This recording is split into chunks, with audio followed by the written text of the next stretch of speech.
Hi, this is Lex, and welcome to the FinTech Blueprint. It's your podcast about fintech, decentralized finance, digital banking, investing, robo-advice, artificial intelligence, and all the other frontier technology that is transforming financial services. To get more content, like an illustrated transcript of this conversation in your inbox, subscribe at fintechblueprint.com. So without further delay, let's jump into today's episode.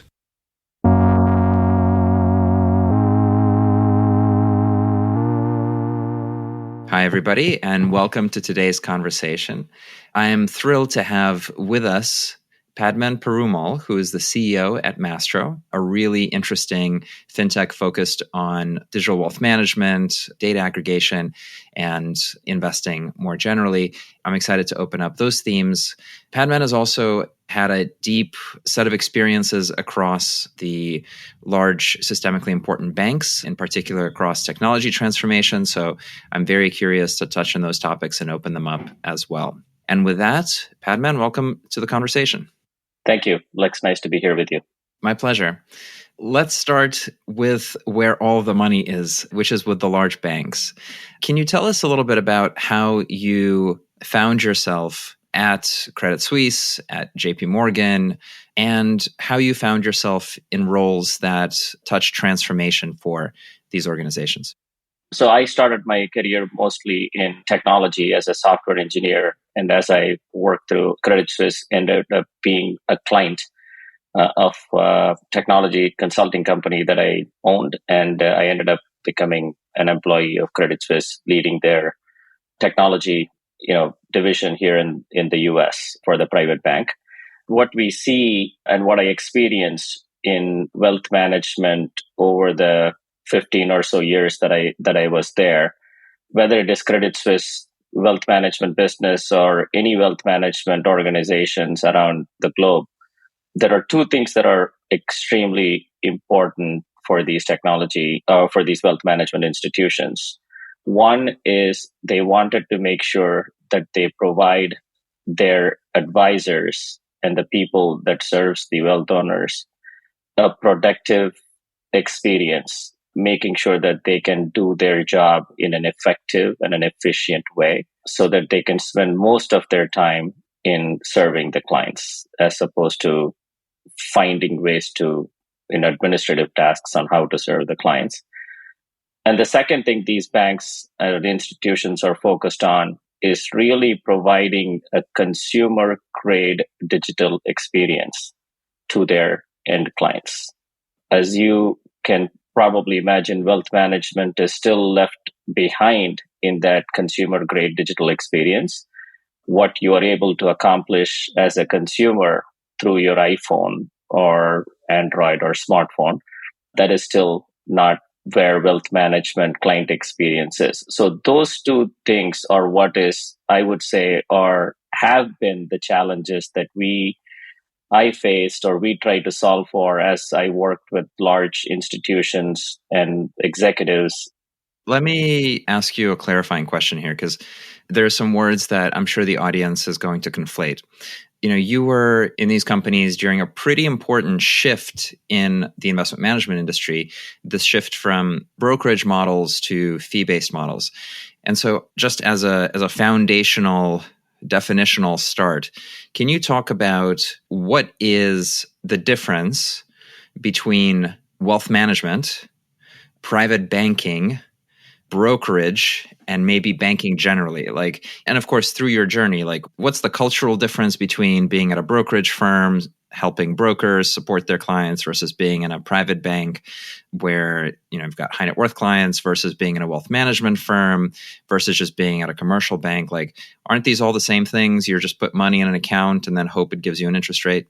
I think at a macro level, I think that is the case, but maybe we can take that in that order because there's the spectrum of scope of work and the services is what really makes the difference and how an advisor or a banker thinks about their client. So in a brokerage firm, an advisor is predominantly thinking about focusing on an investment and investment return optimization of a client's assets. So they may not be addressing the total net worth of the client. They're basically saying, okay, I'm going to put $5 million with Jake, and Jake is going to find an optimized return for that $5 million, whether that is he's going to buy individual stocks or invest that money in some sort of a managed investment account, etc.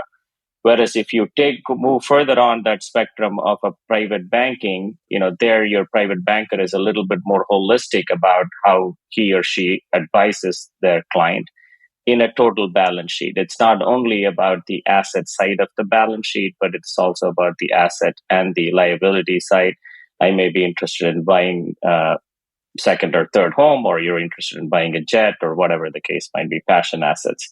Then if you truly move to the other end of the spectrum of the wealth management is not only about this assets and liabilities, but it's also about your trust planning, your estate planning, and how you think about inheritance and how you think about lots of other things around your clients. And then if you look at a commercial bank, it could not only be advising on clients' personal assets, but you're ultimately providing liquidity, providing cash management, and providing services to the small, mid-sized companies that these wealthy clients may ultimately end up owning. But to your point about isn't all the problem or what they're trying to solve for the same, from the topic of the conversation, from a digital transformation, digital experience standpoint, you're absolutely right. Because at the end of the day, there is fragmentation of data across these different, business operating models. And ultimately, that fragmentation is resulting in a poor or a fragmented experience for both the bankers, advisors, as well as for the clients that are ultimately consumers of these services. I think there's also such a profound difference in the business models, which creates really different technology experiences too. So if I'm a broker, generally what I want is volume. I want turnover. So I might design everything around the push to trade. If I'm a wealth manager and I'm compensated on fees on assets under management, then I might design everything to, be around goals, and all the goals are long dated, and you're sort of push towards putting things into a bucket and not touching them. Or if you're a retention-based planner or advisor, then maybe you're putting the client's interest first and not as concerned about the economics. So I wonder what it actually means to do transformation or innovation or technology implementation in a company of the scale, or formerly of the scale of Credit Suisse or the other banks. Like, how does it actually work? It's not like you've got two guys in a garage and then they deploy an app to iOS, right? Like, can you give us some meat for what that work was like? Yeah, I think it comes down to, first and foremost, these leaders in these institutions really recognizing the need, for driving some of these initiatives and driving some of these efforts forward, because it cannot be driven by a branch manager or a team lead sitting in New York City and wanting to say, hey, I want to change the experience of my advisors or clients sitting in the New York office, right? So it really needs to come down from the top of the organization, needs the right level of sponsorship and ownership. So I think that's extremely important. The other thing that I have experienced in these initiatives is you're really changing tires on a moving car, if I can use that as an analogy, because the bank is not going to stop running its day-to-day operations, or it's not that you are going to be able to rebuild everything from the scratch, because there is a lot of core back-end systems that are required. That plumbing is going to be always there. I think where we have had success, in these initiatives is, coming up with a little bit of a clean sheet thinking to say, and have a managed scope. For example, if the scope of experience is to simplify the product offering and provide a better experience for the client, and it is for this segment of the clients, let's start to innovate a part of that bank's experience, as opposed to trying to boil the ocean with a very large scope, with a very large spend, with a very large effort, without having the proper scope well defined. I want to push on that a little bit more because I'm just so curious. If I look at Credit Suisse now, UBS, or even JP Morgan, like these companies have been playing around with digital first distribution for a while.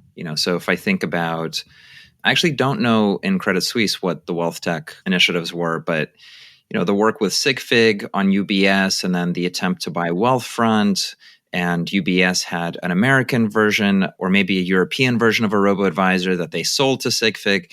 It's a whole kind of a mess of trying to get that done. And at JP Morgan, there was, I think, a bunch of neobanks that were launched, a SMB one, then a retail one, and the retail one was shut down.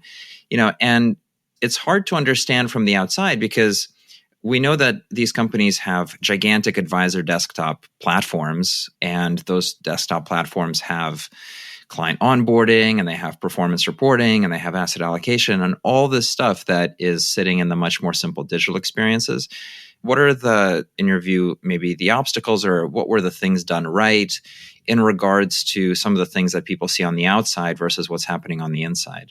The successful initiatives, and again, these institutions have, very talented entrepreneurs, if I can call them that are, truly entrepreneurs, but operating from within a large enterprise that wants to drive initiatives like this and then deliver value to the business and deliver value to the client. So I think that these organizations, and they have the deep pockets of the ability to make the investments, and they have the client base, right? So unlike a startup, a FinTech company who has a great idea and is able to build a great product quickly, don't have the financial resources or don't have the client base to deploy. So I think, what we have seen work really well in some of these institutions is being able to partner with innovative FinTech, company, and being able to bring that in a great partnership and launch it, which is some of the examples that you cited where there has been some great success, both for the business as well as for the clients.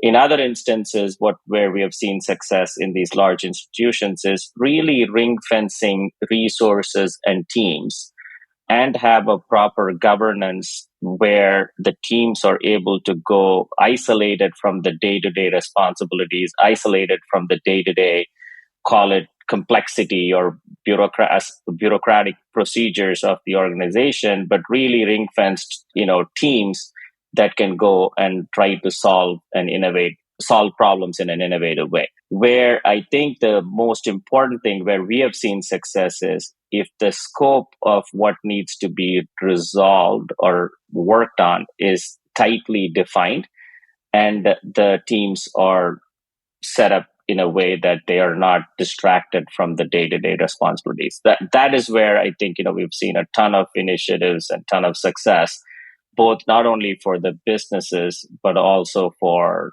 clients. On the other hand, as some of the examples that you've used, these institutions do these work. And the key lessons that I have learned in our experiences for our ability to fail fast and not prolongate in an effort or an initiative for way too long. Do you have an example of maybe some of your favorite initiatives, either as, this is the most successful thing that we did at JPM or at Credit Suisse, or, this was the fastest fail from which we learned the most? Is there any example you could point to that comes to mind? Yeah, maybe, this could be one of the connections to Masttro and myself, where I am today. When I was at Credit Suisse Private Bank, I had the opportunity to partner with Masttro platform and offer that to some of our ultra high net worth clients and also create a solution internally for the private banking Americas business by bringing so that is a good, experience that, from my personal perspective, that I would say how you can leverage a small company with an innovative solution, bring that into a large financial institution and be able to do something quickly. So I think there are tons of examples like that. This is just one of my experience and that's relevant for this conversation tied to Masttro. But, we've seen a ton of example, JP Morgan and On Deck, they've done a great job. UBS did that with SigFig, and I think they're still working on that. So I think there is the fintech partnerships with large financial institutions is really a great way to take the best of two worlds and create a great fusion out of it, as long as it's done with a defined scope, with the right partnership and the right governance model. With that, let's transition to Masttro. Tell us what it is, what it does, and where you are. How long have you been building the company? Have you capitalized it? Do you have clients? What are all the aspects of it? Good transition. So I've been with Masttro now for 3 years. Then joined the firm 3 years ago. The company has been around for about 10 years now, founded by two entrepreneurs who really sat in the seat of serving multi-generational families with complex global wealth. They decided that there is a lot of inefficiencies in how complex ultra high net worth clients are served. And so they decided to do this purpose built platform for really serving the ultra high net worth clients with complex balance sheet. The company today is truly positioned as the next frontier in the evolution of how we serve the wealth ecosystem. What we're seeing is that there is a massive amount of intergenerational wealth transfer that's happening from one generation to the other. As we just talked about, large financial institutions and mid financial institutions don't have the resources, or have the resources but don't have the innovative solutions to solve for this inefficiency. I think we see a massive opportunity in the market. What we do today, in a put it in simple words, is if you look at an high net worth, ultra high net worth clients, there is no easy way for the client or the advisors that serve them to really understand what their total net worth is. That wealth and the data behind that wealth is fragmented across different systems, different sources. What Masttro does is it's a technology that provides three things. It's a technology that gathers all that wealth data, structured, unstructured wealth data that is in the form of liquid, illiquid investments that could be custodied or held globally anywhere under any form of structure. So we have a technology that essentially gathers that wealth data together, number one.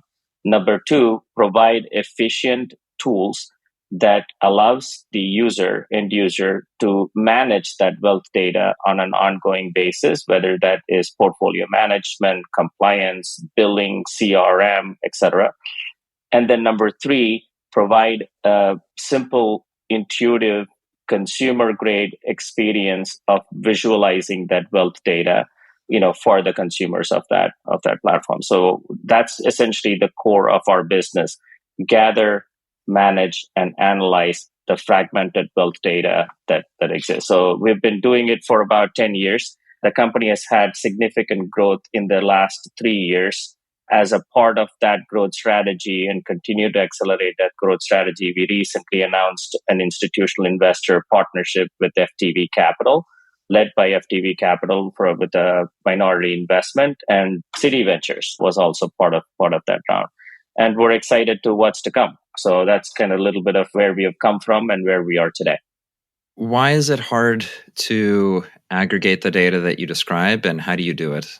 It's because it's not in one place for somebody to just go and get. If I am a client of JP Morgan Private Bank, I may have 30 or 40% of my net worth as an investment in JP Morgan, but may also have investments at Morgan Stanley. I may have made a private investment in a company that I really like. I may have some real estate property, or I may have some passion assets. So if you really think about whether from a seat of that client, or whether the seat of the private banker sitting inside JP Morgan, neither one of them has an easy access to all of that wealth information to bring it to one place. Because JP Morgan needs to go get the data from Morgan Stanley, or Morgan Stanley needs to go get the data from JP Morgan. And then there is a lot of papers that are available that holding all this other information, and that's the tools or technology is not available, to do that aggregation. And that's essentially where we saw the need, is to be that aggregator that can bring the data from these different sources. And we do it in two ways. One is we have a direct data connection with over 500 financial institutions around the globe to bring that data on a daily basis, normalize that data, reconcile it in an automated way, and push it to our platform. The second part of that is not all data is structured.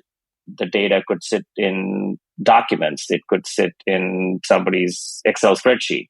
So what we have done is we have built an artificial intelligence driven data ingestion module that can take data from documents, ingest that data, and normalize that data into our data structure. So that's essentially the core of why it's not being done and how we do it.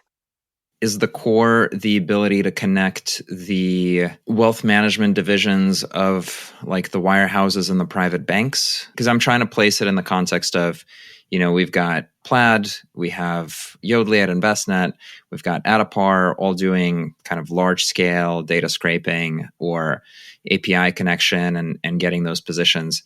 I don't know that they spent a lot of time getting high quality wealth management data out of the large banks. The large banks do put up walls and barriers and block fairly successfully people from accessing their data. And then further, the quality of investment data, especially as you do get to the more complex asset classes, the quality of that data is very, very low. So is your sweet spot sort of the large banks? Is that right? And then how do you differentiate relative to some of the other players I mentioned? Great question. I think some of the names that you mentioned, it's easy to go get balances and holdings and then display it, whether it is screen scraping or whether it is the direct API connection from a checking account, savings accounts, or even getting holdings of a brokerage account, etc. I think when you further go into multi-currency as an example, or when you further go into some of the more complex asset classes as open-ended funds, close-ended funds, and there is lots of different attributes associated with cash flows, whether it is a capital call or a distribution commitment left within a fund, etc. If you take those attributes and take it more further to the right end of that complexity spectrum, of whether it is more complex asset classes or more complex cash flows or transactions, our technology is not screen scraping or getting just holdings and balances. It's really getting the data at the most granular level. It's at the transaction level. It's getting the securities, it's getting the price files, it's getting the holdings, it's getting the transaction, building positions, reconciling it so that you could create that granular bottoms-up performance of the total balance sheet. It is your ability to create journal entries that can go into an accounting system. So I think as you said, the devil is in the details. At the headline level, a lot of people do data aggregation, but then the question is, is it across currencies? Is it across asset classes? Is it what level of granularity, how sustainable or automated that aggregation technology is? And I think that's where we really shine, is where we have focused our efforts on and continue to invest and innovate is dealing with that complexity. I have a Chase.com retail account and I've been a Chase customer for decades. It's easy for me to connect my PNC bank account at Chase so that I can see the balance of all of my savings account in one place. But that level of complexity is very different in scale compared to a $50-100 million balance sheet that has 3 currencies and 10 different custodians, and 30% of that is liquid investment, 70% of that is illiquid investments and other items. So it's a very different portfolio asset allocation dynamics. And where we try to focus our energy and our technology shines is when you're dealing with that complexity of what I described. So let's say 70% of the balance sheet is private investments and illiquid. There are so many challenges there, and I'm curious how you approach them. So the first challenge is all the subscription documents. There's 150 pages of scanned PDF that is slightly askew and looks like a photocopy. That's your cost basis, let's say. So one question is, how do you go from there to actual numbers inside of a database? Are you using image recognition? Do you have staff that's focused on importing that? Like, what's the process of getting things that are not structured into a structured format. And then the second question I would have is around, if something is a liquid and you're showing net worth, like how do you think about performance? Do you mark things using indices? Like how do you really show that net worth over time? So to answer the first question, just in terms of how we think about dealing with this unstructured data sources, I think first and foremost for us is the way we designed the platform and the way we're continuing to, innovate the platform is to have the right data structure to be able to capture the right level of attributes. So at the core of it, it's the data architecture to deal with these different types of investments, to deal with these different types of attributes that goes behind these investments. Because a lot of the reporting solutions that are in the market, it's an alternative investment asset class is a line item, right? So, hey, private equity XYZ has valuation of X, has a committed capital of Y, and etc. There is the granularity that goes behind the metrics or the attributes of that is not even contemplated in building that platform. So I think the difference for us is we were born with that, dealing with that complexity, and those attributes are there in the platform. Because forget about where that source data is. If you can get to the source data, and if you don't have a data architecture to support to put that in, then it makes no sense. So that's number one. Number two is that I think the way that our platform is designed and set up is both from the onboarding of a new client and setting up of the new client, we have technology that is built in to deal with that level of inefficient data sources, right? So we work with our clients in bringing that unstructured data using technology into our platform. So yes, we have a document ingestion engine that has character recognition, AI ML based recognition, pattern learning, and etc. So the technology is what we use to drive that efficiency. We're not in the business of providing managed services to our clients, but we have partners that are very familiar and very power users of Masttro platform, and they provide services to our clients using Masttro as the technology enabler in providing those services to their clients. So that's essentially how we think about the first part of your question. And then in terms of trying to mark to market or to show net worth over time. Yeah. And that goes a little bit back to what I said before. It's the core of the data architecture and the design of the Masttro platform. Whether it is you have an investment in Apple, Google, JP Morgan stock, or you have a bunch of fixed income funds, or you have an investment in a KKR fund, or you've made a direct investment into a private company. For us, it's the way our data architecture is set up is, we gather the data at the most granular level across these different asset classes.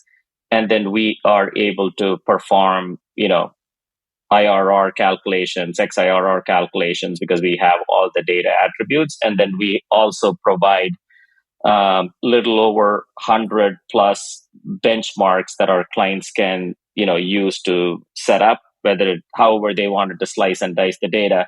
I'm interested in looking at, my the investments that I'm making through the foundation, or the investment that I'm making through the trust, or the investment that I'm making through my personal account. How are those investments performing against a certain benchmark, or how is my total portfolio, total balance sheet performing against a certain benchmark?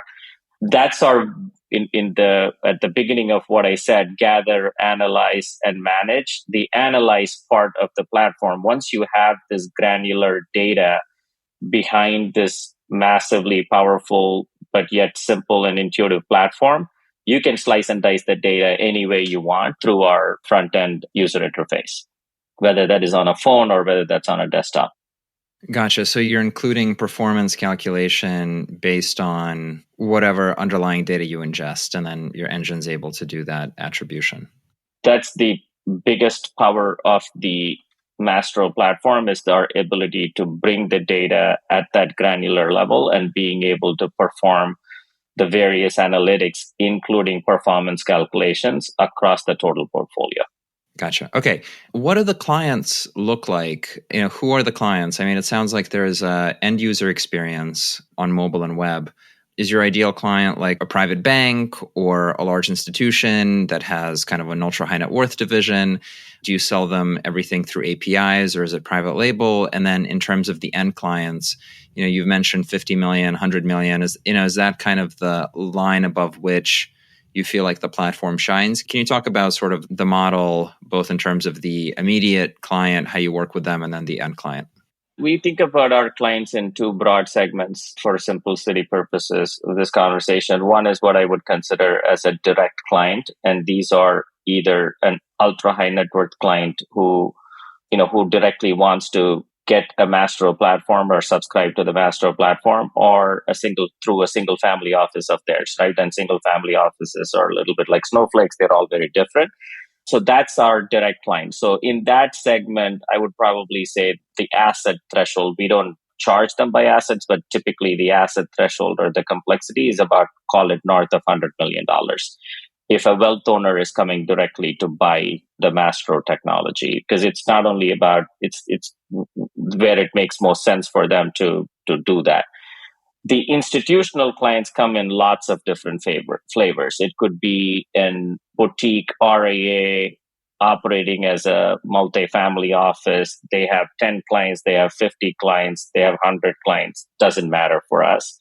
Or it could be a very large private bank, global financial institutions, and they are offering, Masttro like technology with their services to their ultra high net worth clients, and the client threshold could be defined by the bank. It doesn't matter. The technology works for a $5 million client. The technology works for a $5 billion client. So it really doesn't matter. The way we are delivering technology to both of these segments today is software as a service. So they have access to our front end that can be white labeled and configured to their needs. We are exploring and working on, obviously there are open APIs that are available for our clients to consume data from the Masttro platform and ingest that data into their own front end. But we are on the early stages of exploring that engagement model. But current engagement model is white labeled software as a service delivery to both direct clients as well as the institutional clients.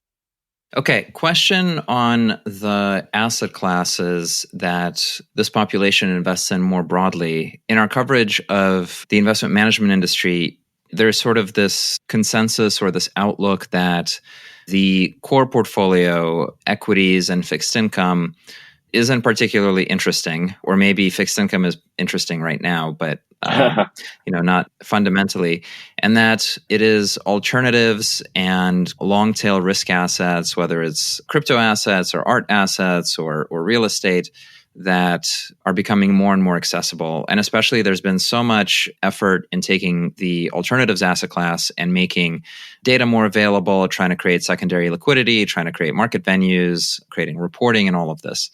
So the question for you is, based on your interactions with this audience, what kind of trends are you seeing in, whether it's asset allocation or alternatives more generally? Like, what seems to be rising in terms of behaviors and investment preferences? Yeah, I would say in our segment of the clients that we serve, yes, liquid investments is obviously part of everybody's portfolio, but where we're seeing more and more interest, what our clients are doing is, alternatives, but alternatives is this wide range of things, right? It's a very broad term. There is alternative funds, there is feeder funds, but then there are also some more interesting direct investments that we see our clients do, whether that is them investing directly in a portfolio of companies. They're almost operating like, some of the family offices operate like a mini, growth equity firm or a venture capital firm or a private equity firm for that matter. So I think the direct investments are something that we're seeing more and more in our client base. We also see a lot of real estate, both in terms of investments in real estate type of whether it is funds or whether it is true real estate properties, right? Commercial, residential, etc. I would broadly categorize this business interest as an asset class, because business interest could be anywhere from operating companies to the operating companies that they own and manage, etc., but also operating direct investments that they make in these things. So as you get to call it $100 million plus, we would see a fair bit of, call it, if I were to just throw a percentage out there, anywhere between 30 to 40% of their investments would fall in these category of business interest, direct investments, real estates, and then there is about, call it, another 30% or so in other alternative investment sources, and then the remaining in a more of a liquid investment portfolio. But that's where our platform delivers more value, and that's why we're seeing more of that with either our institutional clients or our direct clients. That's where there is a lot of inefficiency as well in delivering experience to the clients and advisors, and that's why we see those types of investments as in asset types in the clients we deal with. Is the proliferation of technology around these asset classes going to make investing in them more accessible? Again, one of the narratives and the stories that continues to repeat is how you can invest in Hamilton Lane through tokens on Securitize at a $10,000 minimum, things of that nature. Given that there's so much more data and so much more digitization of previously inaccessible asset classes, do you feel that more and more people will have access to them, or is that kind of just a story and kind of the same market structure will persist? No, I think we have already seen the trend to that, right? The evolution and innovation in technology has democratized the investments of these more complex asset classes. If you think of alternative investments, a private equity or a hedge fund or a venture capital, you think of whatever, right? I mean, if you think about 20 years ago, an RIA serving a $25,000, $50,000, $100,000 clientele don't have access to those types of investment classes or to those asset classes. But today, through innovation and through emergence of alternative investment marketplaces and through what people like iCapital or Case and some of these organizations are doing, is bringing that type of asset classes and make that possible for people to provide that. My dear friend in Halo Investing is doing exactly that with structured products and annuities. So I do think that there are these technology platforms that are providing scale, but also providing access to these types of more complex asset classes to the to the more, call it, the affluent or the mass affluent. And I can see the same thing continuing to where in the early stages of that happening in the digital assets, in the crypto world, or in the private investments, and what family offices are doing, making these private investments themselves, is through these things. And we see that evolution, that similar evolution that we have seen that has happened in the alternatives asset classes, should and will happen through technology in some of the even more complex asset classes, and giving access to both the affluent and the end of the client segment, but also the high net worth and the ultra high net worth end of the client segments. What we are seeing is that over 70% of especially the next generational resources are getting engaged in making these investment decisions. They are 70% of that population, the next generational investors, if you want to call them that broadly, are invested in some of these more newer and emerging asset classes, such as cryptocurrencies or digital assets or luxury assets, direct business interest, etc., which I think we're at the beginning of that evolution of where we saw alternative investments 10 or 15 years ago. Fascinating stuff. I have one more question on this point around intergenerational transfer, because I know it gets thrown around a lot as validation for going more digital and having more digitally native tools. What's your thought on whether that's actually happening? Do you see any trends that support the transfer of wealth to people who expect different experiences, or is it really kind of just a story that continues to be told and isn't very real? No, I think there is definitely data that supports it for sure. Just in terms of the macro data of whatever $84 trillion or whatever is going to be transferred over the next 20 years. But you see it in day to day, right?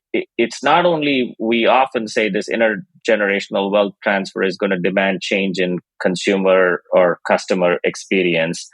We see that happening every single day with our clients that are, whether it's older clients or younger clients, it doesn't matter. People are looking for transparency and better control over their total net worth.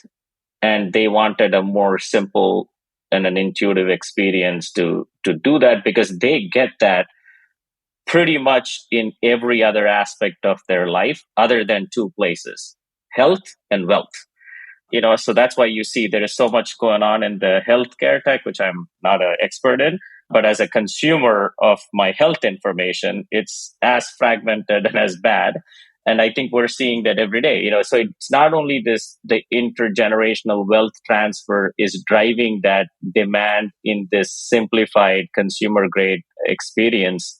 It's also the existing, call it, even without the intergenerational wealth transfer, that consumer grade experience demand is there, and it is real, because people want to have better control, better transparency, and informed decision making. They're looking for that stuff, and no longer this, I get my statement, 14 different statements in an envelope or in a PDF document delivered to me once a month or once a quarter, and I have to add all that up using Excel, and then I have to make a decision. That, I think that's what that driving that demand for new experience.